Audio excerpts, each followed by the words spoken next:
Hello বন্ধুরা, আমি আরাধ্যা। তোমরা সবাই কেমন আছো?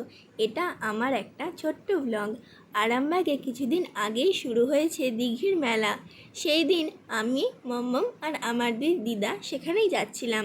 যাওয়ার পথে ওখানে কিছু মন্দির পড়ে। এটা হলো বিশালক্ষী মায়ের মন্দির। দরজা বন্ধ থাকার কারণে আমরা মায়ের দর্শন করতে পারিনি। তারপর মন্দির থেকে আমরা বেরিয়ে পড়লাম দিঘির মেলার দিকে।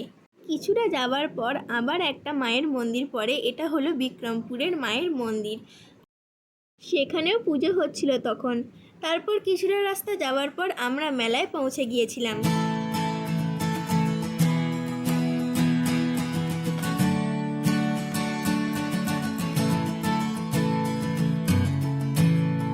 সেখানে গিয়ে আমরা একটু দিঘির জল মাথায় দিলাম।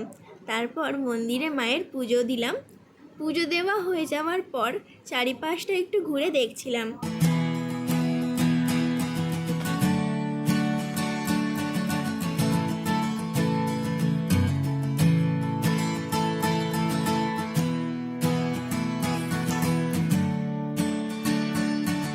চারপাশটা ঘুরে দেখা হয়ে যাওয়ার পর আমরা বাড়ির দিকে রওনা দিলাম।